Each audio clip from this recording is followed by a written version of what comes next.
Welcome back to Timeless Mindset.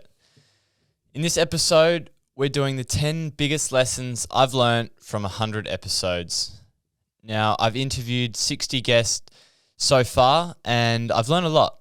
A lot of things that I didn't know and the way they articulated certain things, but just hearing real personal stories has made me reflect on my own life and the things I'm doing. And I just want to get really into the crux of the biggest lessons, and I came up with about 30 or so, but it was a bit too expansive, so I narrowed them down to about 10, and these are the 10 biggest lessons. But firstly, I just want to say thank you for everyone's support, whether that's, following and listening to the podcast, to messages, in whatever way, the small things do stack up and they are appreciated. So we're only, a little bit into the journey, but I am super grateful for everyone who's helped me so far. There is so much wisdom that I have learnt from these guests and their incredible stories and the vulnerability that they've shown me, and I'm actually really excited to talk about it. I'm so passionate about listening to people's stories, reading books, listening to podcasts, and putting all of that into, I call it timeless mindset, but like coming up with these key principles and building a stronger mindset. And having such a variety of guests has been so powerful. Men, women, probably more of the younger variety, but there's definitely so much to learn from them, and let's get into it. So the biggest lesson I have definitely learnt, and number one, is you can't change without courage. And I think a lot of us want to be better in all aspects of our lives. I know for me, I'm constantly trying to improve on things in everywhere, whether it's my sport, relationships, podcast. No, everyone wants to improve, right? But I think a lot of us want to improve from a place of security and comfort. And we don't really want to change. Like, we want to get better, but we don't really want to change as such. But I think it takes so much strength and vulnerability and going out of your comfort zone, because it is scary to do things that you don't know and you don't have the answers to. And you're going to have hard conversations with yourself and other people. But the thing I've uncovered from a lot of people's stories is it was when they started to be honest with themselves and the people around them that things started to really change. A lot of people are starting to build inauthentic lives. They're not able to be themselves. They're trying to mold themselves to fit in with the crowd. But when people actually take a step back and be like, you know what? I don't want to do that anymore. What do I want out of my life? And it takes so much courage. It is scary. It's unfamiliar. You're going from the certainty of what your life looks like to the uncertainty, whether it's moving job, leaving a relationship that isn't leaving you satisfied.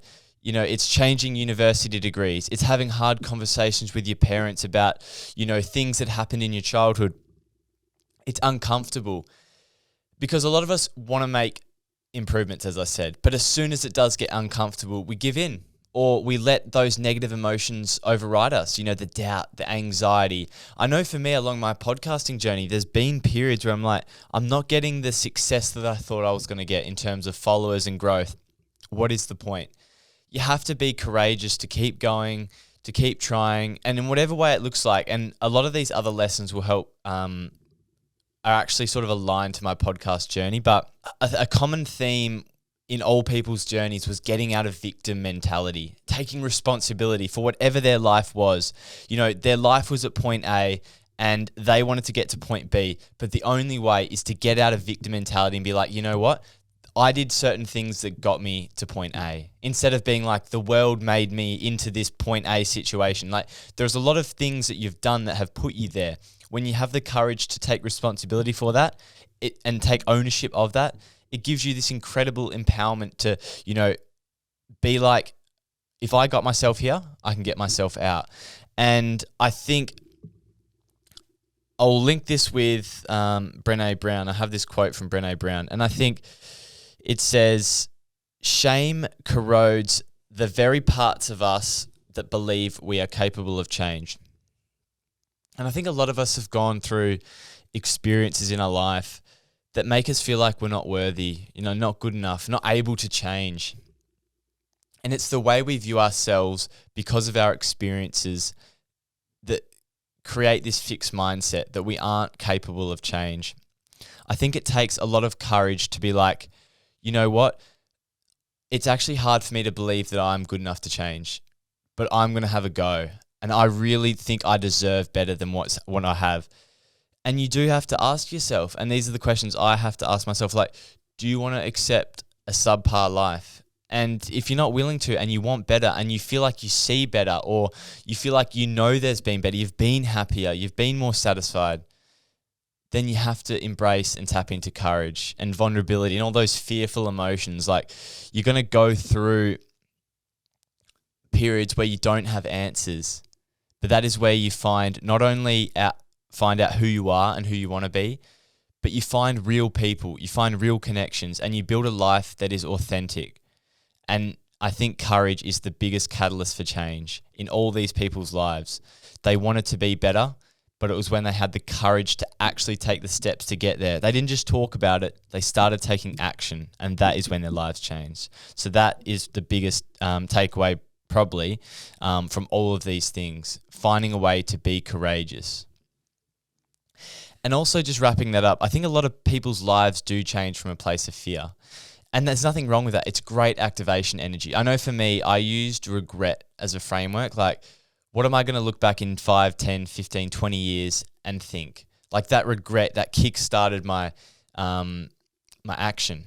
I started taking action because I was so scared of regretting not doing it, not doing the podcast. And even when I had doubts with the podcast, I was thinking, I genuinely could not look back in 3 years and think, I gave up, I stopped doing the podcast. Like, I've done 50 episodes, like I just stopped because it got a little hard. Like, I just know that I couldn't accept that. I know that that's ingrained within me. And I know everyone's unique stories is going to be, their psychology is going to be a little different. And you've got to ask yourself different questions, and what the way you change is going to be different to the way I change. But find a way to change. And if you need to change from a place of fear and doubt, there's actually nothing wrong with that, because over time it changes. I used to take a lot of action from a negative place, but then over time I have transitioned to that in a more positive place.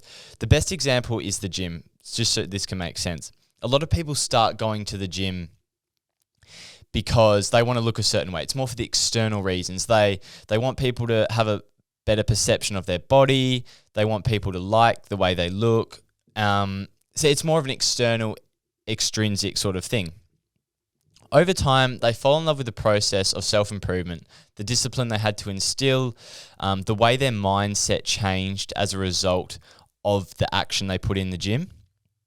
So while they initially started from almost a negative place, it changed into a positive place. And the reason they kept going to the gym was not because they wanted to look a certain way anymore. Yeah, it was a bonus, but they loved the way it made them feel mentally. So that happens with so many things in our lives. We might change for a certain reason, and then over time, our why sort of deepens or evolves. So I think there's nothing wrong with that. Use courage to change, and it doesn't have to be from the most positive, self-lovey place. Just start, and trust me, your why can actually evolve over time. Number 2, and this is so powerful, and I think it's something that we all need to reflect on. And the lesson is, success will be meaningless if you cannot find self-compassion and authenticity. Now, there's 2 parts to that. There's the self-compassion and authenticity. I'll touch on the authenticity part first. So if you live a life that is designed to please others, no amount of success can bring you fulfillment. Let me repeat that. If you live a life that is designed to please others, so you're living a life that isn't for you, it's for other people, it's the expectations of other people, no matter how much success, no matter how much money, no matter how many houses, no matter how many followers, you won't feel fulfilled, because it's not who you are. It's not at the core of who you are and what you want to do.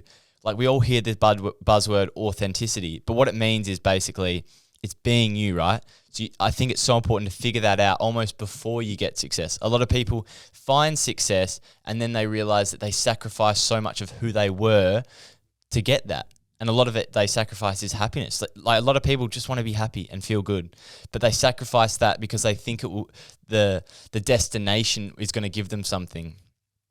So it's so important to reflect. We've already gone through so many experiences in our life. There's enough evidence there to give us a guide as to who we are and what we want to get out of this life. Trust me, there's a lot more than you think. But I think a lot of us look to the future as a way to solve problems from the past. Look to the past so that we can understand who we are, so that when we do take action, it's effective, it's intentional. But yeah, we'll get a bit more into action later. But a quote I really love from Aubrey Marcus is, "The persona is incapable of receiving love. It can only receive praise."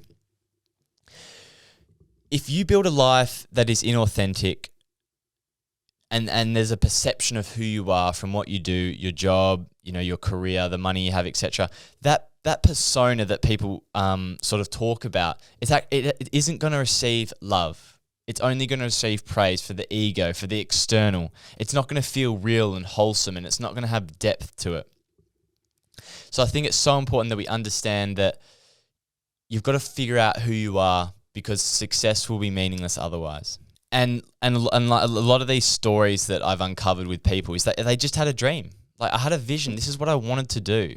I have a passion for this, and I'm going to chase it. And I don't actually care if it doesn't work out, because at least that stone's going to be turned. It's actually links to number one. Like, they just don't want to have that regret. Like, what if?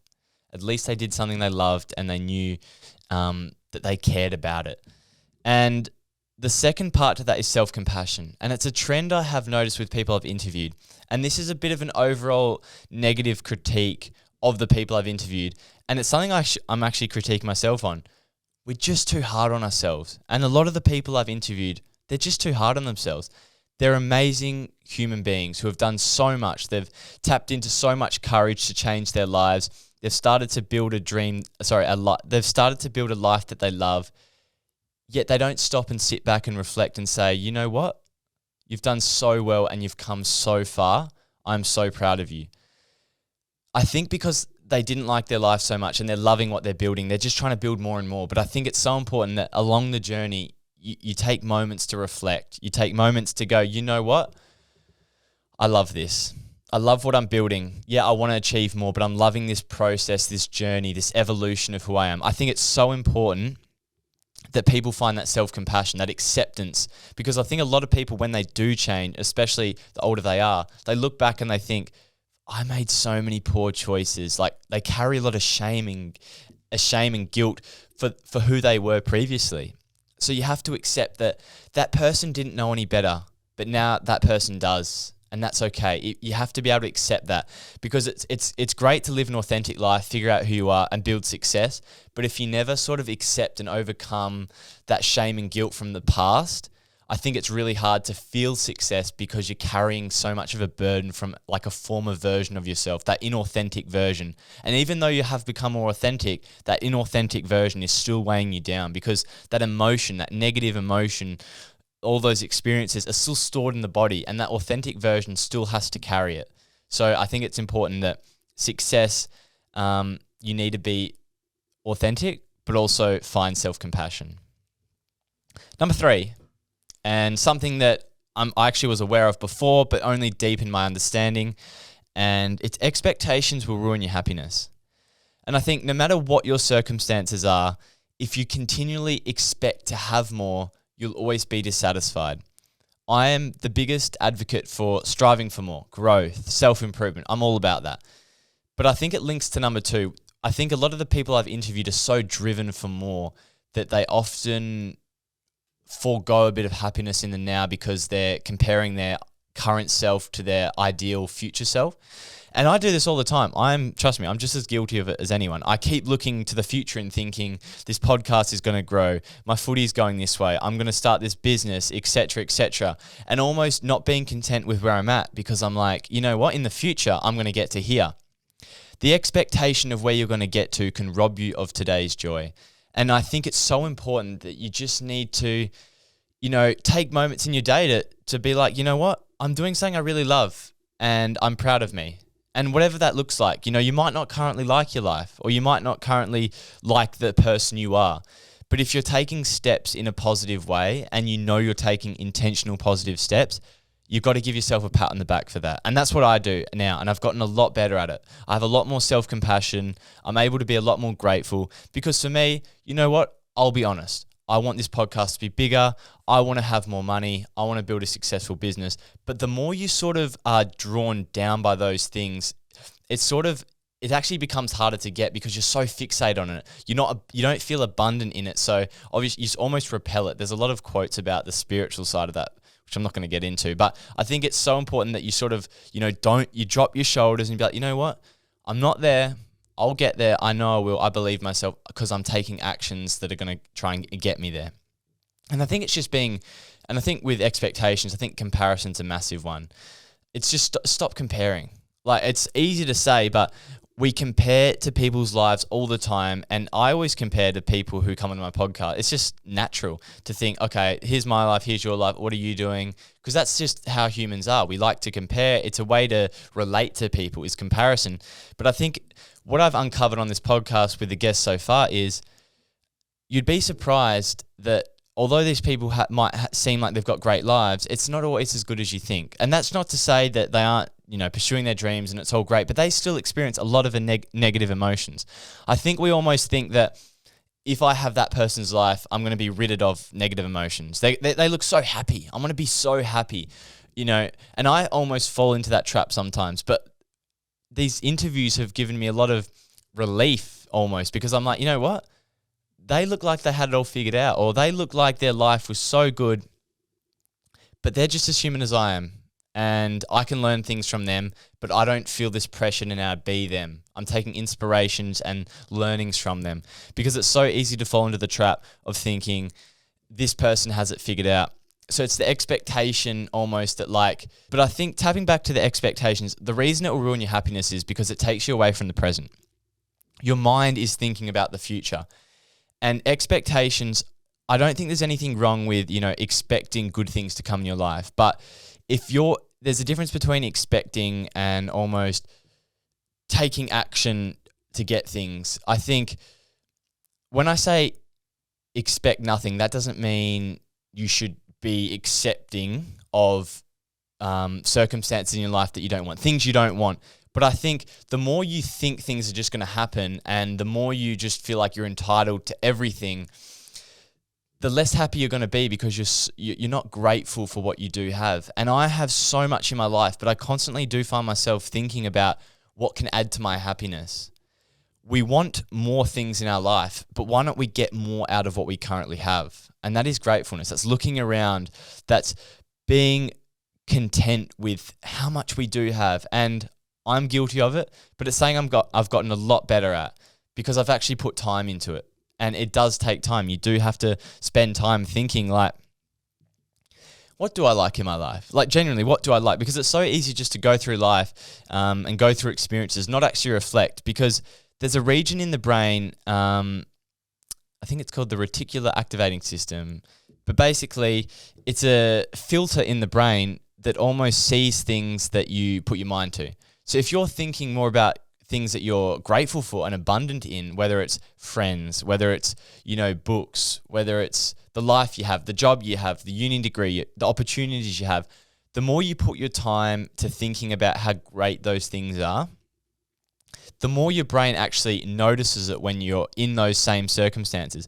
And the more I've thought about, things I'm grateful for in my relationship or in football environments or the podcast, little things, my brain picks up on them so much more and I get positive feelings from them because I'm noticing them. It's so easy to be drawn into the future and be like, oh, I can't wait to get this big, massive spike of dopamine from this future ideal self.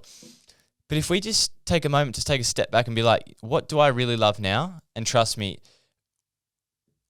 those things will start appearing more and more in your life because you'll start to notice them because all the little things are so powerful. The small conversations you have, the tiny little compliment that would mean 10 times more if you actually stopped for a second and accepted it rather than just thinking about how you're so far away from where you want to be. Trust me, all these lessons are sort of just mini teachings to myself. And that's why I do the podcast, because I'm trying to learn from people. But I have noticed that a lot of the people who do come into the podcast, they're so driven for more that sometimes I think it takes away from their present moment. So Just stop for a minute. Be grateful for what you do have. Keep taking steps to where you want to be, totally. But if you never find a way to appreciate the present moment now and for what you do have, how are you expecting in some future time to be grateful for what you do have? Simply, it's just going to be a hedonic treadmill where you just keep chasing more and more. So it's that simple. Number 4, the story you tell yourself matters the most. Now, a quick side note: I was going through Jack and I was telling him a few of these things, and he was sort of saying like, yeah, well, that it doesn't really matter what story you tell yourself if you're in court and you're sort of arguing a case, because you have to prove to someone. But I think for the every day-to-day life situation, the things you tell yourself, the self-talk you have, the way you think about the past, the present, and the future, the way you integrate your mind and the narrative you have are so important. It has a massive impact on the emotions you feel.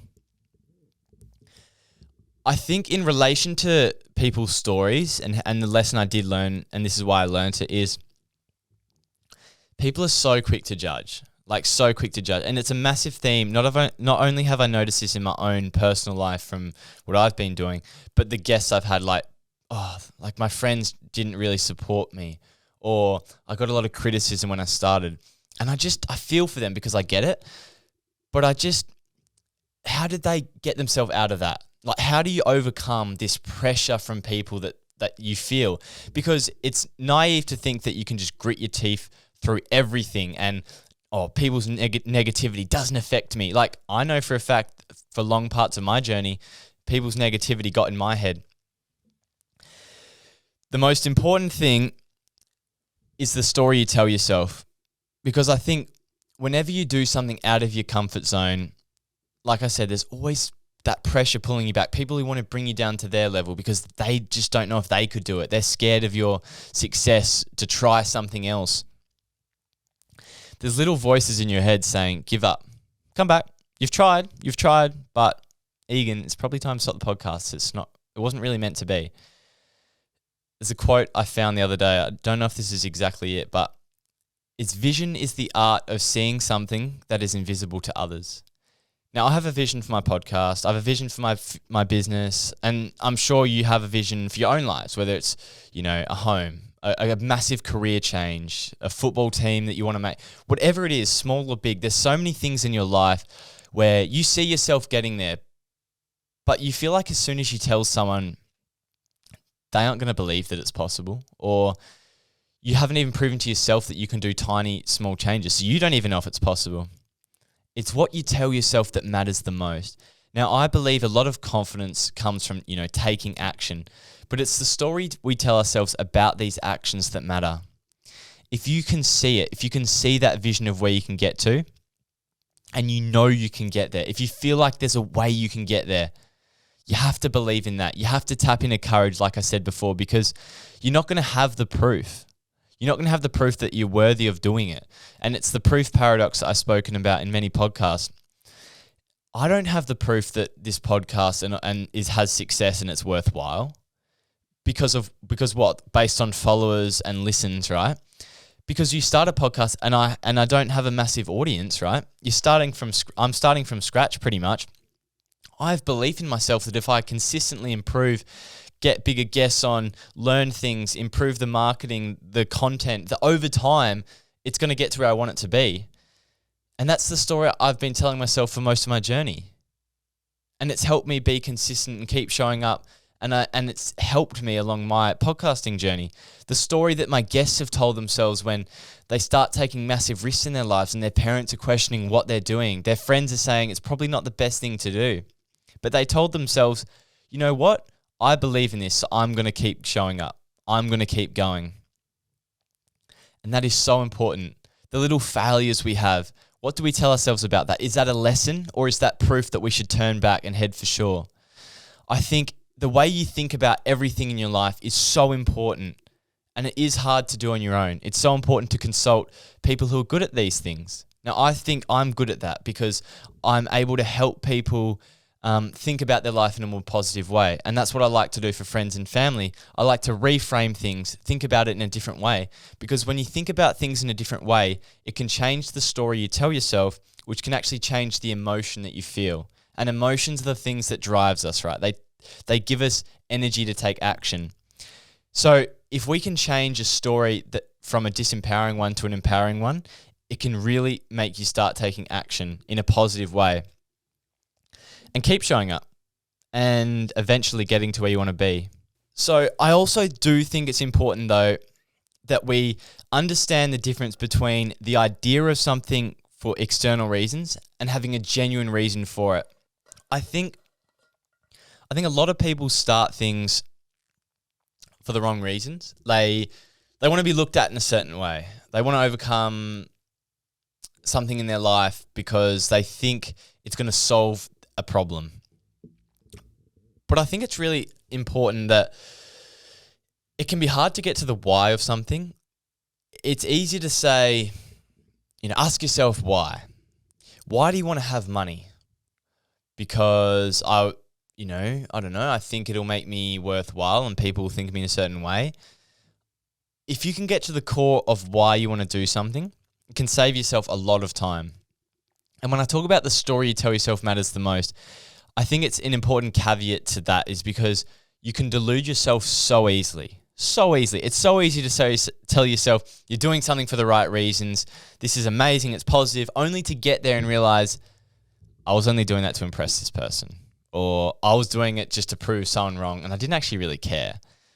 I think it's really important to understand and try as best you can to get to the core of your actions before you take them. Because you're just going to save yourself so much time and it's not authentic. It's really, really inauthentic because you're just doing something to spite someone else. So as much as often we're so negative, a lot of us are so negative towards ourselves. We're so unfair to ourselves. And the story that we tell ourselves, it's so important that we do be positive. It's equally important that we don't delude ourselves with optimism so that we do things for the wrong reasons. Because I can be pretty positive sometimes. And I think sometimes I tell myself like, yeah, do this. But then I'm like, I was really just doing that for the perception. You know what I mean? Just so someone could say a certain thing. And it takes a lot of honesty to say that to yourself. And a lot of people aren't willing to do that. But if you can, it can save yourself a lot of time. Trust me. And I think it's also important, like, how are you going to measure your success? Because success will come in ways you can't imagine.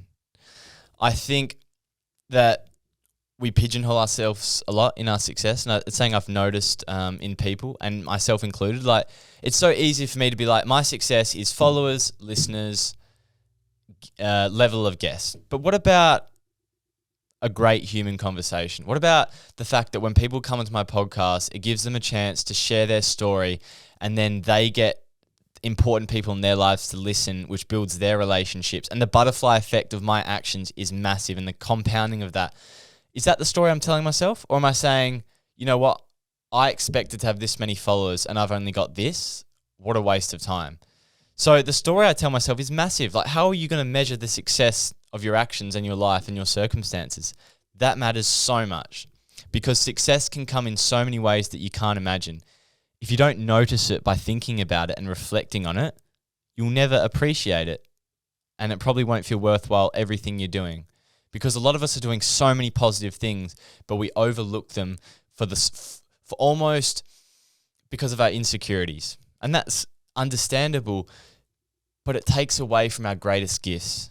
It takes away from the things that we add to life the most, and we add to people the most. Whether it's my kindness, my ability to help people, give them a platform to share their story. If my insecurity of the podcast not being as successful as I want it to be, if I let that dominate my mind, I won't appreciate the gift I'm giving to people, which is a platform. And the same thing can apply to your life and whatever you're doing. So make sure you're telling yourself the right story, because there probably isn't a right story, but the one you do say to yourself is so important for the way you feel about yourself. Next one. Preparation is the antidote to anxiety. Now, I personally learnt this lesson just from preparing from interviews. The more I talked to my guests, the more I researched them, the more I prepared questions and thought about it, reflected. overall, there was a trend for a better conversation. And obviously, there are other factors like how am I feeling, like what's happening in my life, what does the guest bring to the conversation, like how good are they at speaking and conversing. There's a lot of variables, but overall, I've noticed the better I prepare, it has a massive net positive effect on the outcomes. And I think that's a massive thing for everything, whether it's sport, whether it's a test. Honestly, preparation is the antidote to anxiety, because a lot of the time we're so scared about the future because we actually haven't prepared enough. And we fool ourselves, like I said before, we delude ourselves like, yeah, we're ready, I'm ready, but you're not.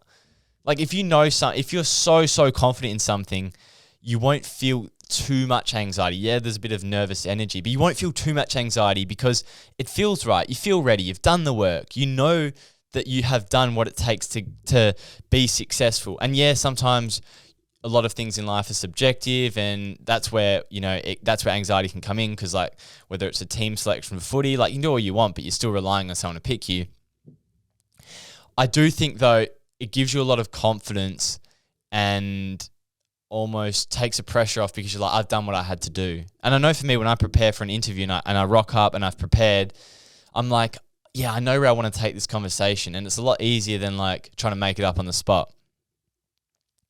And I guess the general overall thing I've learned from people's stories is if someone wants to get from point A to point B, so they want to change their life, and a lot of people have gone through massive transformations. Preparation practically, I think, looks like this. They need to articulate to themselves, what steps do I need to take? Why do I think these steps will get me there? How can I measure my progress as I take these steps? And when should I stop, reflect, and potentially stop? Because it is hard. There's not always the perfect answers in life, but I think preparation is the antidote to anxiety, because anxiety for me, and my own personal experience, is just such a fear of the unknown, right? And I think the more you prepare is almost, it brings a lot of certainty to the uncertainty. It's like building that toolkit for when you do go through something. Like it's almost like that flow chart that like, if this happens, then I'm going to do that. Preparation is massive for a podcast because I've got so many questions. So wherever it goes, I'm pretty confident. And I've also thought about what I want the podcast to talk about. So that's preparation. But if we talk about people's lives and their stories, like they know where they want to get to. That's preparation, in the sense that like they're putting everything together. They're studying their Cert 3 and 4, or they're meeting up, Macca met up with 50 mentors and for 50 coffees. And that's trying to get from point A to B, and he's trying to get there. So he's doing that preparation work. It reduces anxiety because you're getting answers. Now, the reason a lot of us feel anxiety is because we don't have answers and there's so much uncertainty. And that's why I get scared around certain things. So what's the antidote? Prepare. What's the best way to prepare? If you're trying to get from point A to point B, is to figure out, like I said, how can I get there? How do I know I'm on the right track to getting there? And potentially, when do I need to pivot and change what I'm doing? Understanding that will take a lot of the pressure away. And it's something I've done for all aspects of my life. So I think it's an important one to think about, because it's so true. Whether it's going to the gym, like eating well before, like you're going to feel more anxious when you haven't prepared. It's like a test, going in for a test, pretty simple. But I think with people's lives, and the lesson I have learned is, like, the more I prepare for something, the less scared I feel. So, while it might seem obvious, I think about anxiety and I think that's emotion I don't really want to feel. So how can I combat that is preparation. I think a lot of us feel anxiety and then we try and treat the symptom of anxiety. And it's like, it's almost a little late. You had to think about it before. So my lesson is prepare so that you don't have to treat the symptom. I hope that sort of explains it well. But I think that's a common theme in life, is we're treating symptoms, but we need to get to the cause of it. Okay. Number 6, and this one I'm very, very passionate about, and I think is so quote unquote timeless because it's just embedded in everyone's journey, and its progress is proportional to discipline. Now, I wanted a good way to word this, but I think the progress people make in their lives is pretty much proportional to the discipline that they have in the things they're doing. Their rate of growth is pretty relative to how willing they are to take action despite the feelings that they have that prevent us or prevent them from taking action. The doubt, the fear, the anxiety, the frustration. The growth of my podcast is relative to how willing am I to do things without expecting a reward and without relying on that reward to keep me going. Because I've defined discipline to myself as do it anyways. Action gives you great perspective. It's often when you do something, even when you didn't feel like doing it, not only do you realize how easy it was to do and the story you told yourself was so delusional, but you also realize how much strength you have and how strong you can be gives you so much confidence to take more action. Discipline is the breeding ground for confidence because it proves to yourself that you can push through, grit your teeth through difficulty, endure it, find a way, learn lessons, get better. And I think there's so much power in that because if we just take action when it's easy and comfortable, we're going to be pretty limited in our growth because we're unwilling to go through discomfort. And discomfort is all aspects. It's making mistakes. And I think it's discipline. Like a tiny example is saying not framing words in the smartest way. Like my biggest thing I have is I pride myself on being intellectual. So sometimes I overthink the words I speak and the way I speak them because I'm scared of the perception of, what people are going to think of me. Like I do want people to see me in a certain way. So instead of just speaking from the heart and speaking, my truth and what I've learnt, I'll put too much time in thinking about how can I say these words in the perfect way. And I do believe, taking time to say things in the right way is important. But if I'm being a quote unquote perfectionist and never able to speak because I'm so scared that I can't say it perfectly, I'm never going to get anywhere. And that's what extreme perfectionism is, right? It's being so scared that it's not right. I'm not ready for it. I can't take action. So you're going to grow so much from the action and just showing up regardless of how you feel. Like it's that gym session that you're too tired to go to. It's editing that, I'm just relating to myself. It's editing the podcast and doing things at night, when you don't feel like doing it because you don't have the results. I don't have, this massive carrot. And I think that is what discipline is a lot of the time, isn't it? Like when there isn't the carrot at the end of the action to bring you there. It's the discipline, it's the mindset, it's the psychology of showing up regardless because eventually you'll get there, or you just know you want to find out. It's that strength to endure it regardless. It's that courage to tap into the uncertainty. And I think a lot of the lesson I've learned and I'm still continuing to learn is the more people tap into that discipline of showing up, being consistent, being intentional, the quicker they get to where they want to be because they're not relying on their emotions as the guide to starting. And I think discipline also entails just doing.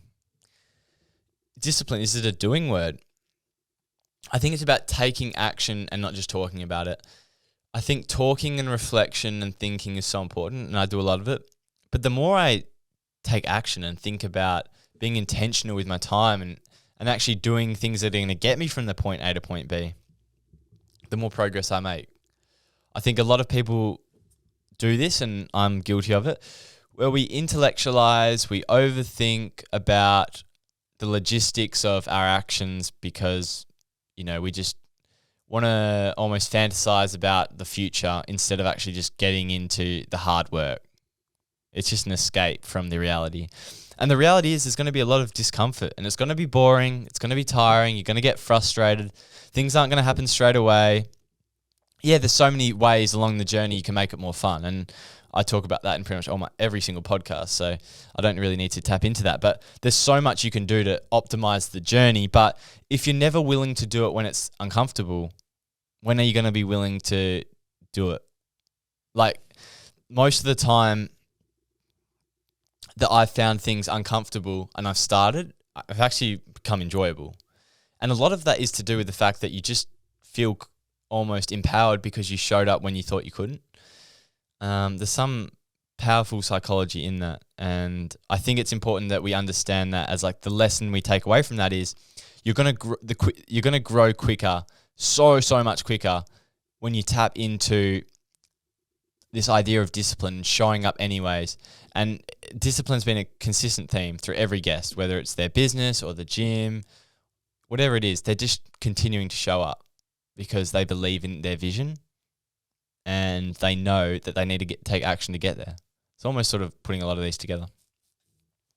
Right, we're going to rapid fire through the last couple. Quality over quantity. Now, this is a lesson I've learned a lot recently from the guests, and it's quality over quantity, and the main one has been in friendships. And I think a lot of us are seduced into having more money, friends, just everything. Like, we're in a capitalist society where I think we think that more is better. And we talked about gratefulness before, and it's true with friends. Like, be grateful for the quality and the depth of your friends. And a lot of things I've realized, a lot of people have friends that are just, they're not that deep in terms of like, the conversations are shallow. It's talking about other people all the time. It's never talking about each other's lives. Like, are you happy? Like, genuinely, mate, are you happy? Like, what are you doing in your life that's giving you joy? Like, how do you feel about this thing that you just have? Like, we don't have conversations that are meaningful. And I do, because that's the way I construct a lot of my friendships in my life, because it's important to me. And I feel like I get a lot out of that. I don't have 150 friends, nor do I want that many. But a lot of us think the more friends we have, I don't know, the more popular we are, the perception of us is going to be we're somewhat attractive because all these people want to connect and know us. And I mean, subconsciously, I probably do that a little bit through the podcast. I love networking with so many people because it makes me feel connected and seen and like people get me, because a lot of the time I'm interviewing people that I really like, and I like the lives that they have, and it makes me feel seen as a person. But they're depth conversations. I see a lot of these people one time and have an hour conversation, and I feel like almost a lot of them I could call up and have a talk about their life and my life, just because of the depth of the conversation we've had. And I think I could almost ring up a lot of these people and talk about their lives, right, in a way deeper way than a lot of the people in their lives could, because they've never had these conversations. Having deep conversations is a skill, but it's also tapping into courage and just doing it anyways, like I've said many times, because it's scary. Like, I don't have this hard conversation. I've learnt to lean into that discomfort, whatever it is, leaning into that, and you'll realize that you actually don't need quantity. I think quantity is sort of a disguise for quality, because we think quantity is somewhat attractive, but attractive is depth, real human connection and meaning to me. So I get that with quality, and it's also really hard to keep a lot of quality relationships because they actually give you so much more that you don't actually need it. Once you have real quality, you realize you don't need the quantity. Anyways, number 8, the price you are willing to pay determines the value of the choice. Now, this is a lesson I've learned I've actually reflected on a lot. I'm like, what actually motivates people to make these changes or prioritize things in their life? I've interviewed a lot of people who make big sacrifices. And I think, why did they do that? Like, what is so important to them? And I think when I've reflected on my own life and their life, I've thought, it's such a good guide to decision making, isn't it? The price you are willing to pay for something determines the value of that choice. So if I have two things, whether it's, okay, stay in, work on the podcast for 2 hours, or go out to the pub with my mates for 2 hours, it's almost like, what am I willing to regret less? Or what do I value more? Like, there's so many decisions we make that we don't have answers to.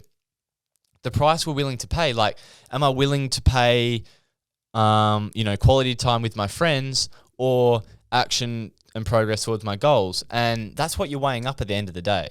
And that's what you weigh up when you decide to quit your job or you decide to leave a relationship. Is it the security of that relationship and what they give me? Or am I willing to pay that uncertainty and that discomfort and that fear around losing someone to find better?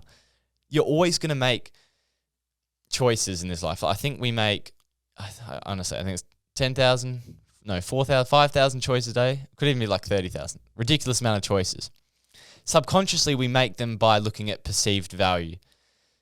And I think it's an important decision-making framework that I do is, and I think a lot of my guests have made, is like, what do I value more?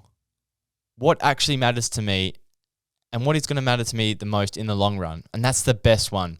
What is future me going to think about this decision? Because a lot of us think for current me. Immediate satisfaction of needs. Ego. Like I want to go out on a night out because I want, a girl to hook up with me and I want to get drunk with the boys and feel, this dopamine spike versus the courage to embrace the fact that I don't really like my life right now, but I'm taking action on a Saturday night to get me towards my goals. They're the two choices. What price are you willing to pay? If you factor in future me, you'll start to lean in towards probably the better choice. But the price you're willing to pay for each of them determines the value of that choice. It's just an important decision-making framework. It's something to think about because there's unlimited possibilities in this life, trust me. But there is limited choices. A quote I really, really love, I think it's from Jimmy Carr, was, you can have anything you want, but you can't have everything. And I think decision-making is that in a nutshell. Unlimited possibilities, limited choices. You're going to have to make decisions and you're going to have to find a way to make good decisions that are authentic for you. And I think weighing up what you would rather forego is important because inevitably there's so many choices we're going to compare. No matter what we choose, we're going to be thinking about the other option. It's just human nature. I do it all the time. I think, what if I continue doing this, or made that choice? But that's where also gratefulness can come into it. Like, appreciate what you are choosing because there's so many psychology studies which proves that the more choices we have, the less satisfied we are with the choice we do make. There are so many alternatives in the world. It's so easy to be dissatisfied with what we do just end up deciding to take. So it's just commitment too. And I think that's a massive thing. It's like just commit to what you do and eventually decide and make that one work. Because I think sometimes, not everything, but for some choices, you could make both work and they probably would both leave you pretty satisfied. But if you're constantly comparing this choice with that choice, like, of course you're not going to be happy. And if you chose the other one, you'd be comparing back. It's often easier when you don't look at the nitty gritty of what it takes for that, whether it's a job path, relationship, whatever. Anyways, number 9, the key to confidence is knowing who you are and living aligned to that. I love this one, and I learned a lot from a few guys I've interviewed because I think there's a lot of men who are lost with who they are, and I think identity and identifying values is so important for that. Definitely for women too, but I think it's a massive masculine thing, and I think a lot of men have lost their masculinity and they're falling into their feminine energy, and I think values are an important piece to the puzzle for men, and that's been massive for me. Is like identify a few big values. I've identified 4 of my biggest values, and similar to number 8, I try and make decisions that align to that. And the more I do, the better I feel, because we often don't have parameters that are in our decision making. Let me explain this to you. It's a Saturday night, and you're not really doing anything. The boys decide they want to go to the pub, and you don't really know what you're going to do. You were sort of going to potentially do some work, but you're not really doing anything right now. The boys are saying, come on, come down. But you're like, oh, I sort of wanted to, do some work on my project. How are you going to make a decision? Now, we talked before about what choice would you rather live with, but do you have confidence in what choice you're making? How are you going to get confidence from it? And I think you get confidence from having values that set you up for those decisions. And the more you stack those decisions upon your values, the stronger the values get and the stronger confidence you have in them. It's a great feedback loop. So if you value commitment or you value honesty, if that's one of your biggest values, then honesty, you say, you know what? I actually want to stay in because I'm trying to do this project. And they're going to, ridicule you, say like, what? You just starting this project, it's going nowhere, what's the point? Whatever they say, whatever their reaction is, it's probably going to initially make you unhappy. But if that's a value to you and that is so important to you and that's part of your authentic self, you have to do it. Eventually, you have to keep making choices that align to that because that makes you confident in who you are because your behaviors align to that. I think a lot of us fall into the trap, myself included in the past, doing things that are not really what we wanted to do, but because we don't actually know what we want to do. Because there's a lot of uncertainty. It's like, I don't really know. You have to figure yourself out because it helps make decisions and it helps you know what you want to do with your time and your life. So, and also a caveat to that is fluency is used as a proxy for truthfulness. So I think a lot of people act so confident towards us, right? Like they're like, I have the answers. This is the way. Come do this. Change your life in this way, whatever. And they speak so confidently. We think it's the answer. We're so seduced by their optimism. Their almost ability to have the answers. And I think we fall into the trap of thinking that their confidence means they've got the right answer. They don't really know who we are authentically. So you need to do that introspection and figure it out yourself, find your values, because that gives you so much confidence to live a life true to yourself. Or else you're going to be tiptoeing through life, not really knowing what you're doing, who you are. Trust me, like I said earlier in the podcast, there is an abundance of evidence in your life that will tell you who you are. And you might not like that because you look at your values right now and you'd be like, I do value going out with the boys and drinking late at night. Not because I really want to, that's not what I want my life to do, but because that's what my behaviors is telling me.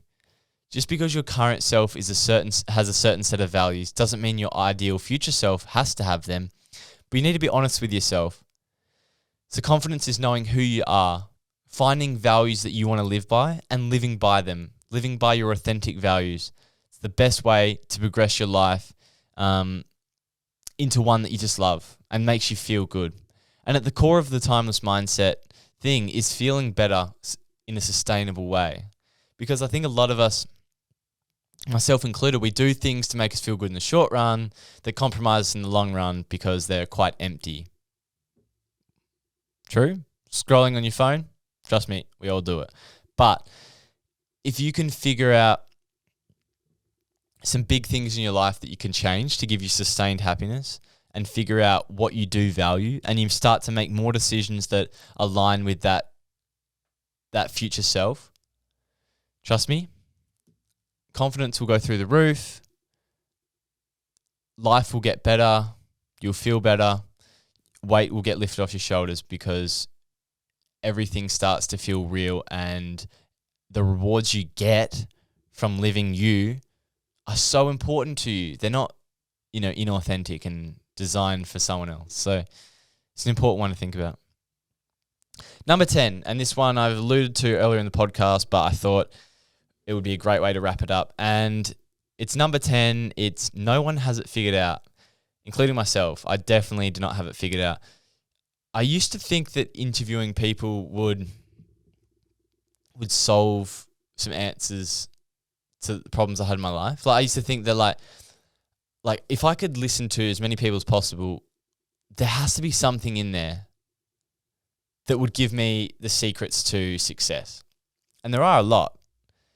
But the analogy that I'm coming back to is like, they're giving me tools for my toolkit, but I'm the one building my own home, my own house, fixing the problems in my own house. They can't do that for me. It's my responsibility to do that. So because we're so unique, so different, our lives are so complex, no one understands ourselves like we understand ourselves. Our mind, our thoughts, no one has gone through every experience that we have. We're so complex. It's up to us to determine what's best for us. But the more you can embrace that you don't have it figured out and the other people don't have it figured out, that's okay. It takes a lot of pressure off, but it also gives you an opportunity to expand your toolkit. Because while you might not have it figured out, other people have a lot of tools in their lives that are helping them figure it out and figure themselves out. And you don't actually have to quote unquote, figure it out. Like, what's there to figure out? Like, at the end of the day, in a existential way, we're all going to the same place, but we want to enjoy that ride. We want to create something that we love with people we love. And I think a lot of the answers are in people, because isn't that who we are? So I think it's important that we talk, we listen, we try and get more tools for our toolkit. And a lot of those tools in our toolkit can genuinely be from reflection, because you start to reflect on how far you've come, what you've done. You'd be surprised how much stronger you are than you think you are. You'd be surprised how much more you know, and you'd be surprised how much you can use from the past to help guide the future, like I've alluded to before. But that should take some weight off your shoulders. No one has it figured out, not just from the guests I've interviewed, because it's only been about 60, and most of them aren't millionaires. They're still youngish people on their pursuit of their dreams. But a lot of the podcasts I've listened to, like, these guys have millions and billions of dollars, and I keep hearing the same thing. They're not that happy. They're not that happy. Money doesn't buy happiness. Yes, they have money, but their whole family fell apart and they hate themselves for it. Time and time again. A quote I love, I would love to attribute it to the right person, but I think the quote was, Tony Robbins. It was, success without fulfillment is the ultimate failure. You can get as much money as you want, as big a house as you want, but if that doesn't leave you feeling fulfilled, that's the ultimate failure, because you didn't create a life that was true to you, authentic to you, and meaningful. If success doesn't fill you and fill your sense of self, then what was the point? And I think a lot of people have to achieve the inauthentic success to realize that it wasn't authentic, which is, it's sad, because a lot of people, realize it really late in life. And that's why I'm on this massive quest to share stories, ideas, perspectives, and learn these things so we can help people create lives that they love, and quote unquote success that isn't just about money and is meaningful. And I think abundance and money and financial freedom, that really can flow from passion and purpose and realness. That's another massive lesson I've learned, is that, people leave jobs that they didn't like, to things and purposes and interests they loved, and good things came from that because there was an incredible energy towards it. And that's something that I'm tapping into more, just fully believing in this purpose and my why. And the more I tap into that and going from there as a decision-making tool, good things flow from that, I believe. And it's proven time and time again. Anyways, that's the episode wrapped up. I try to make it concise as possible. So there's 10 of the biggest lessons from 100 episodes. Obviously, there's so many more lessons and little things, frameworks that I've learnt, but hopefully that gives a bit of an insight into what I've learnt and how I'm sort of going about things. But it's been a good journey so far, and it's good to reflect. It's good to think. I don't reflect enough on the podcast itself in terms of like the lessons from guests. I definitely reflect on my own external things with the podcast, like followers, what I'm doing with content, the logistics of podcasting, but I don't think enough about what am I learning from the guests. I think I learn a lot subconsciously from the guests, but I probably need to spend more time, having like this thing, reflecting. But I think every couple months is a good time to do it. So really appreciative of all the guests who have come on. They've shown me incredible vulnerability and courage, and people love talking about themselves and their story, not in a egotistical way, but our greatest desire in life is to be seen for who we are. And that's what this platform offers. It's a place to be seen for who you are. Our greatest fear in life is to be seen in our fullest. And that's what this podcast is. It's showing you at your fullest. And that's what I try to do. I try to get them at their fullest. And that's what is so powerful about meaningful conversations. The thing you are scared of the most is out on there on the table. And you'll be surprised and relieved at how positive of an experience that is.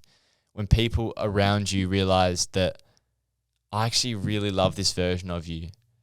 And when you feel seen for that version, for the authentic version of who you want to be, it's the best feeling in the world. And that is why I do my podcast. And that is what I want to grow it from, is authenticity and people creating lives that they love for themselves and for the people around them. So hopefully we can learn things from these conversations, because I learn heaps, and the variety of guests I'm getting on is just only going to get better and better. I'm looking into getting some awesome guests that will hopefully give us some insights into some very specific topics. But yeah, I'm appreciative of all the support. This isn't anywhere where I want it to be. And it's so easy to be dissatisfied. But I'm so grateful for the learnings and the lessons and the life wisdom that I've got from this small snippet of my journey so far. But yeah, that's it. Thanks for your support. And I hope you did like that episode. Hopefully do more of them in the future. If you did like them, it'd be good to get some feedback on them so we can start to cater more towards the things you do love. But yeah, feeling grateful. So thanks for tuning in. I'll see you in the next one. Thanks.